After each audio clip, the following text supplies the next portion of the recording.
All right, and we are live. Good morning. Good morning. Welcome to Coffee Time with Marie Torossian CPA. Hope you're enjoying the music. I am enjoying. Exciting, energetic. That's what I like. I know it gets us going every morning. So welcome everyone. If you are returning to the show, welcome back. We love having you. If you are new to the show, give us a thumbs up or a hands up in the chat so we know you are new and we welcome you with open arms.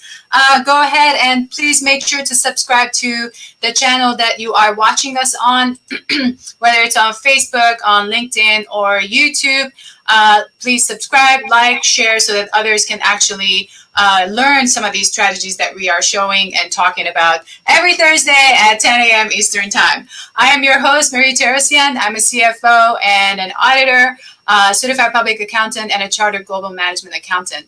I use my proprietary methodology, Valuation MT, to help business owners that reach their first million to 10x their profits. I've also created an e-course based on that methodology, which is available on my website, www.theprofitlab.biz/programs. And I also have written a couple of books, the Business Owner's Guide for Operational Accounting and a Complete Guide to Business Growth. Those are available on the website as well, www.theprofitlab.biz/shop. I'm also a Grant Cardone licensee, and I coach businesses on sales, marketing, finance, and mindset. And so I have made available multiple business coaching, group coaching sessions available to you on my website as well. You can check those on www.theprofitlab.biz/plan-pricing. We have a very important webinar coming up. It's a free webinar to you guys. It's going to be tax smart strategies for real estate professionals. That's coming up on August 5th. With yours truly, the trainer of the day, our guest trainer, Mr. Pedro Gonzalez, my friend and tax colleague. It's going to be exciting, Pedro. Good morning, everybody. Pedro Gonzalez, your business and tax strategist from South Florida. Wonderful weather. We're here to help you with your tax planning, your cash flow. Cash flow, like I keep saying, is lifeblood of any business, and your exit strategies. We are all going to exit. It depends on how we're going to exit. I also have an ebook that is available. We have it now on a link on our website. I will send it to Marie.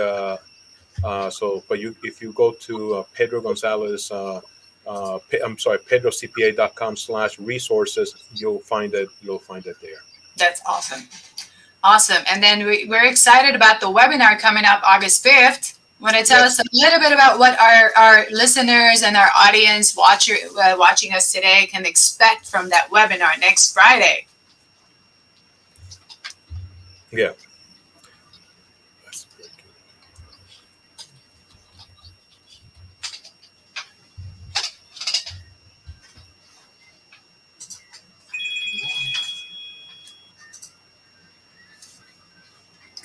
Very Pedro? good.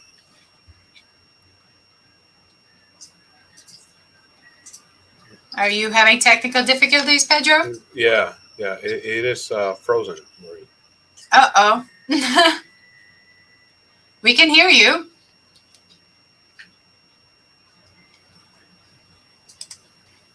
It's a little bit choppy. We can hear you.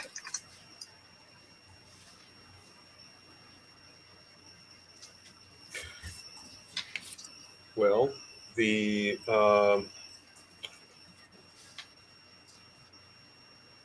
let's talk about the conversation we were having earlier today about the compensation. Is that yes? So, can you are you hearing me better now? I cannot hear you. I don't know if other people can hear you. I don't know if it's only on my end, Hmm, but let me for see. reason it cut. It's kind of choppy and you're frozen. But I know that we have a good topic. I mean, this is something that we hear a lot, especially if you're established as a limited liability company. And many times people wonder how to get compensated, how you get paid when you're an LLC. And I'm sure you have encountered the same kind of questions. But today, the goal of today is to explain how you address the situation. I mean, how you pay yourself while staying within the IRS guidelines. Um, so again, one of the most frequent questions that at least I receive from small business owners, especially when they're new into the LLC environment, is how do I pay myself for my business? So Mhm. if you're a sole proprietor, the answer is pretty simple. You know what I mean? You take draws. But if you're set up in operations, a small business and LLC, then it may get a little more confusing for the business owner. Now, the answer to the question, typically the question comes something like, me or myself as an owner or LLC member, can I pay myself wages? Or if me and my wife are owners of the LLC, can we get compensated through wages? And the short answer is no. And and the reason is because by default, an LLC, and we have had this conversation before in the prior podcast, how the IRS views an LLC. Mhm. So the reason is because the LLC is taxed as a sole proprietor if you're a single member, or a partnership if you are more than one member. This is assuming, again, if you make no election, you form an LLC. This is the two options that the IRS is going to address it. So if you are a single member, sole proprietors do not pay themselves wages. And if you are taxed as a partnership, well, partners are subject to different tax rules for the IRS, which causes a lot of confusion to Right. many business owners. And the reason is because the IRS view of an individual is he or she cannot be both a partner and an employee Employee. for Correct. purposes of wage withholdings and payroll taxes and so on.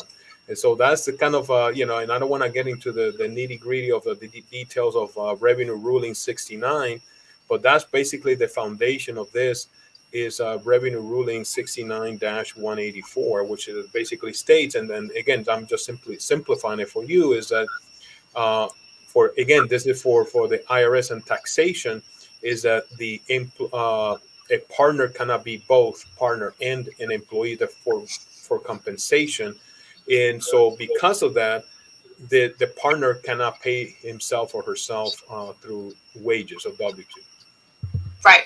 Right. Absolutely. By the way, Pedro, do you hear me better now? Not not really. I mean, it kind of comes up, but I can let's continue. Maybe I can make be able to. Okay, so one of the other questions, and if I may, just to take a quick moment to briefly remind everybody that, some of the stuff we've covered also, guys, we didn't get to do a quick summary of past discussions just to make sure you guys can check out as well, is, we've talked about different types of tax situations, for partners, for LLCs, but not necessarily on compensation. We have talked about employee tax retention credit. We've talked about E2 investor visas. We've talked about financial analysis, IRS tax audits, financial audits. So please make sure to go check some of those prior episodes for that type of information. So the next question I wanted to bring out, Pedro, and it was related to whether partners can be paid a W-2, and which you've answered already, is and by the way, guys, this was a Q&A that came from our clients. So this is why we love getting questions from our clients. Is can a managing partner that is planning to sell the business be required to stay on for multiple years? The key word being required. based on your experience, because as an exit strategist, you see this happening quite often. So yeah, this conversation is quite interesting about being required to stay. Correct? The one that we were discussing. Yeah, when a person is getting ready to sell their business, I think it is could be an added value for the owner to be willing to stay in the transition to help that transition period. I think it's a good idea. I think it adds value, but to be required to stay for a specified number of years or whatever, I think that's to be negotiated between the buyer and the seller. I have that's seen yeah. different models on this. Either be that the owner is not quite ready to, to end his or her involvement in the business and wants somebody. Basically, I can stay in to continue some of the day-to-day, let's say for example teaching, so I want to Right, continue right, teaching, but I don't want to deal with all of the administrative part of the business, so I will stay. In that case, I still get compensated. Another model I have seen is you stay as a consultant to sure, help you, to help in the transition, to help you. I'll say, let's say for example a year as a right. consultant for you, so you can utilize my know-how on how I build this business. And so and also as a consultant, to help in dealing with the clientele, so the clients will stay with you for at least enough time for you to recover your revenues. Right, So especially I think from a relationship standpoint, if the business especially is like, service based, and the customers are repeat customers, they've come in there for so many years and they know the owner, and when the new owner comes up, it's important to build that relationship with the new owner. If the old owner is around and still is able to build, make those connections, I think that would be a much easier transition, and a much better benefit for the new Mhm. owner as well. Yeah, yeah, I like that. It is a good idea. You know what I mean? The owner to stay, but when you hear this thing about that you have to. Well, not necessarily, because me as a buyer, I might not want you around. What if the buyer doesn't want you there? I mean, I want to buy the business, Right. and thank you. We shake hands and you move on. Then no reason to force yourself in the deal. But Yeah. no, there's different ways, different models available that transition. Understood. Yeah, that's kind of what I thought when I saw the question come in as well. Okay, so another thing comes up, and I know you've seen this, I'm sure, very many times, is if there's a partner or a managing partner, and again, this is a situation where a possible sale is looming, or it's imminent, and they have, let's say, small children. What are the top three things this business owner should be thinking about before they start planning to sell? Just to make sure that they're taking care of their family and their young children. What are key things you would recommend they start thinking about? Mm. So did you hear the question? I know we're Oh, having I'm some sorry. minor technical thinking. Okay, I'm going to put the question in the chat for you to see.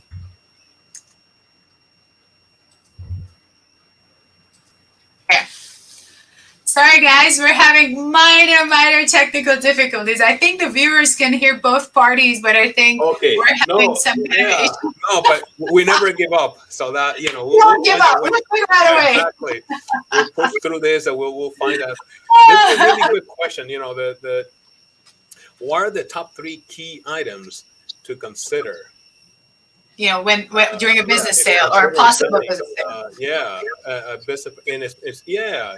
Listen, one of the things that you have to take into consideration is when you're selling your business is you know the and this is something I think a lot of the business owners don't realize the value of your business Hmm. in this business being a form of your own retirement planning as far as exit strategies.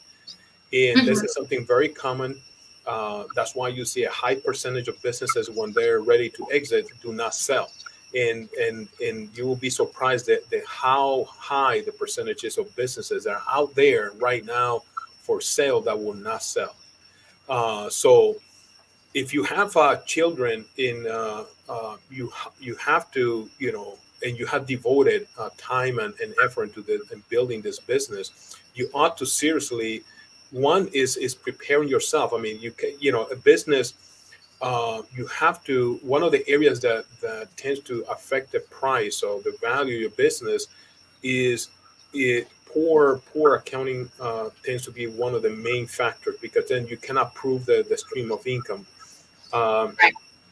the other one is this: you need to start looking for to turn it into a turnkey operation. Many of the solopreneurs, one of the issues is that once I remove myself from the business dies. So what Right. am I buying? You got to put yourself in the shoes of the buyer. If I'm buying this business, I need to be able to buy at least a stream of income, of cash Mhm. flow. Now, if the cash flow is you, then I cannot buy you. You know what I mean? So how do you Yes. ensure that cash flow will stay there? You know what I mean? Right. So that tends to be another issue for a lot of the businesses, that they're not ready, because at the moment we sign the deal and I walk out of those doors, I take with me the cash flow, because it's the know-how. So how do I bring this into the business and can stay there, so then somebody else can pay for this business? Number three is having, you know and this kind of goes along with the separating yourself from the business, but at least having a way that you can ensure that there is, for example, if you have a ballet studio, then do you have at least another teacher, either Right. coming ready, so when me being the prima ballerina and I'm the one teaching the classes and I'm the brand, but when I walk out, I have this new teacher called Marie, and Marie is also been with me for the last 3 years. Exactly, and so Marie also knows the students. She's Right. very knowledgeable about the business. I have passed to Marie a lot of my know-how, so Right. now I have groomed Marie on my way of teaching, because I used to be a prima ballerina in New York. Right. Understood. So that brand can somewhat stay on and continue because there's someone else that can manage that brand, the reputation of that specific business, under that person. So that makes total sense. And I was thinking if a possibly for someone who has small children is to also think about what are their goals for the family, what are the goals for the children, any trust funds that they need to be setting up, to kind of pass on some of the wealth while the business is still going and before they sell. What do you think?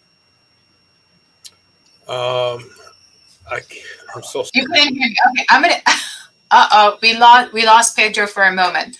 Okay, I'm sure he will be signing on one more time. I am going to put the question in the chat just until he comes back.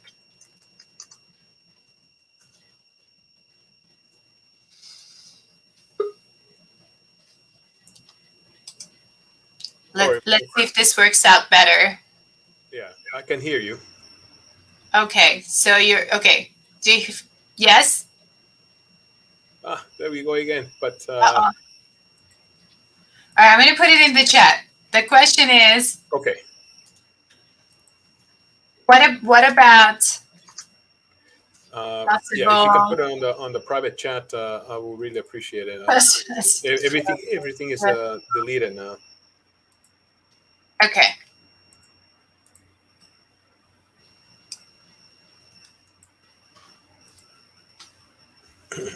Did you get it? Okay. Yeah. Well, yeah. That's again, all of that about the transition and succession planning is Succession critical. planning. Yes, trust funds, setting up those, and the other thing to be thinking about is in I don't see a lot of the small business owners taking advantage of is employing your children in your business.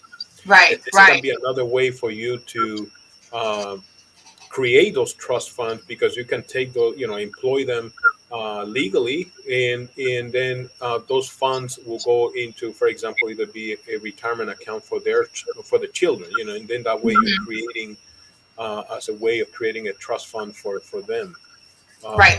Uh, as an idea, not that this is the only way, but I'm just saying that there is opportunities out there that it gets missed, and this is something that why is important about tax planning, especially if you're building a business, and definitely if your business is profitable, Hmm. and you have to then how to protect your business. I was running through a scenario just recently with a sole proprietor, and trying to help them understand the reason why he's a single member LLC.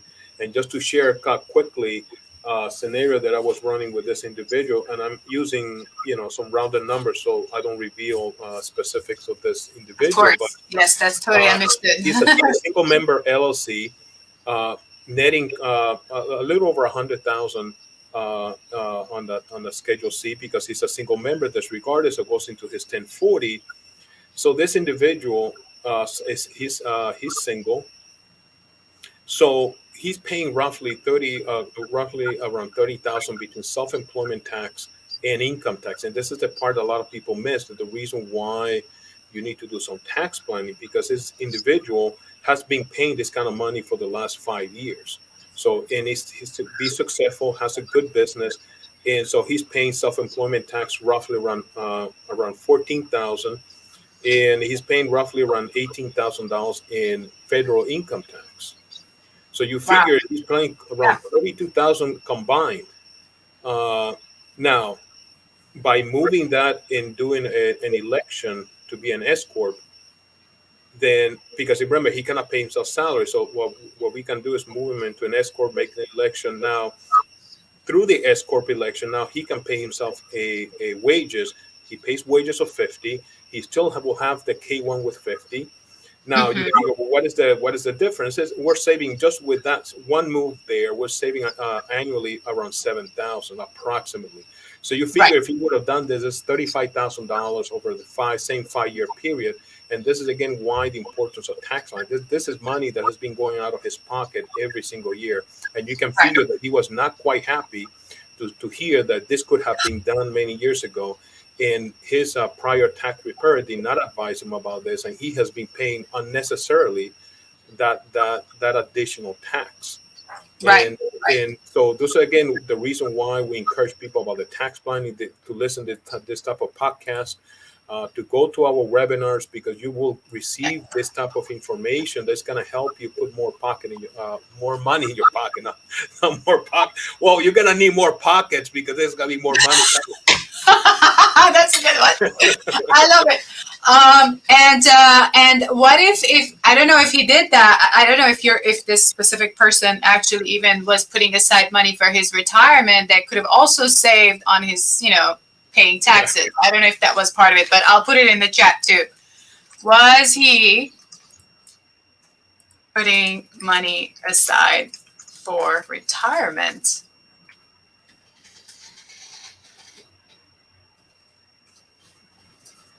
Oh, okay. And then that was another Because if he point. I wasn't, would just want to share one specific more related to the initial conversation we had about right? paying themselves salaries. Yes. But no, there was no retirement planning in place. There's a lot of other, and again, we did a couple.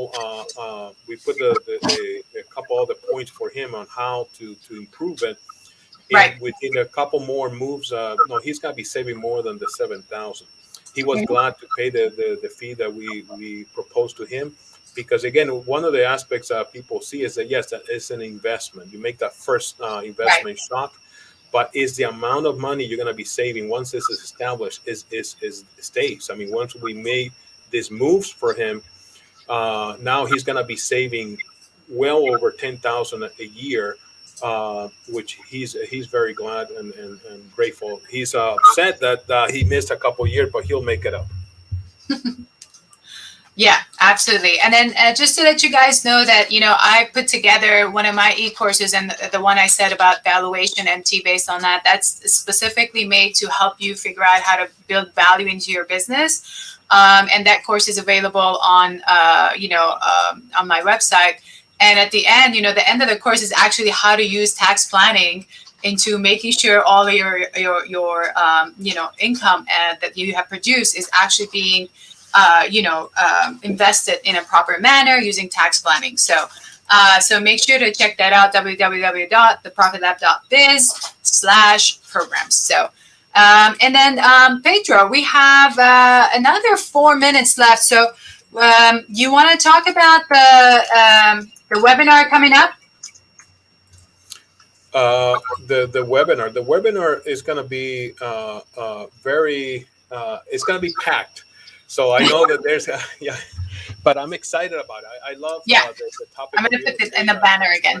So it's going to be very, very intense. We're going to be discussing some things. I'm sure that some of them probably you have heard about it before. Some of them, I'm sure you're going to find some new information in there. This is why I'm excited about it. So there will be some, and I don't want to, I'd rather you go into the link, go to the link, and they will tell you a couple of the pointers that will be discussed at this webinar. And I'm sure that whomever attends it will not be disappointed. Yeah, absolutely. So if you are a real estate professional, you want to get some tax smart strategies, make sure to sign up. This is a free webinar. It's going to happen one time only. So please make sure to jump on. It's going to be Friday, 1 p.m. Eastern time. So make sure to sign up before it gets filled out. And you're going to get all the tax smart strategies that you need. So let's see. Any other thoughts? Okay, I see a comment here.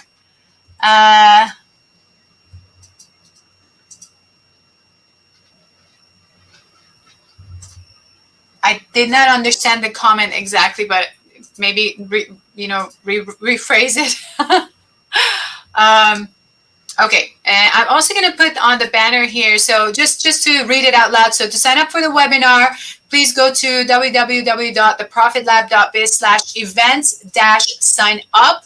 You're going to see all the different events we have there, and then specifically this webinar. So we post all the webinars that we are doing right there. And I'm also going to put up so all the different programs that we have, all the past webinars, and the e-course that I have on how to increase the value of your business. That's going to be on www.theprofitlab.biz/programs. So we have a couple more minutes. If he would get less Social Security only using 50,000 versus 100,000 annually. Okay.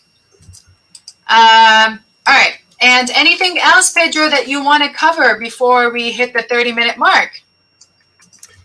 No, I don't have, like we have discussed before, I think now is a good time for tax planning. One thing I wanted to warn people, the IRS is, and I don't want to scare people, but I just simply want to be prepared. And that is that IRS has hired more auditors. They even have hired attorneys, computer engineers. So with that said, you can kind of figure where they're what they're planning, what they're preparing themselves for. So just keep that in mind.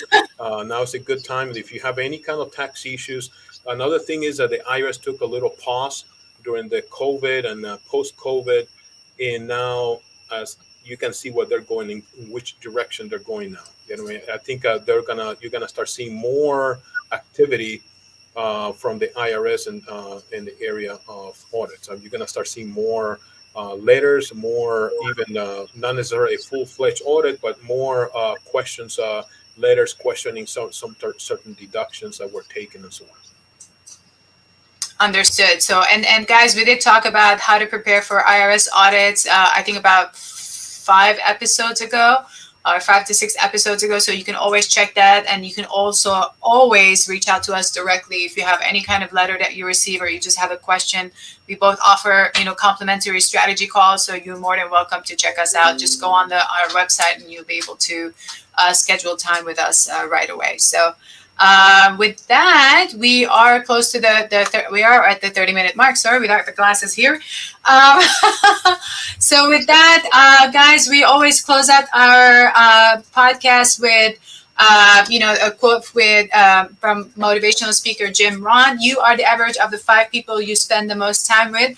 I hope we are 2 of the 5 people you are spending your time with to learn and grow your business. So until the next episode, have a wonderful and blessed rest of your week. Wonderful. Bye. Take care.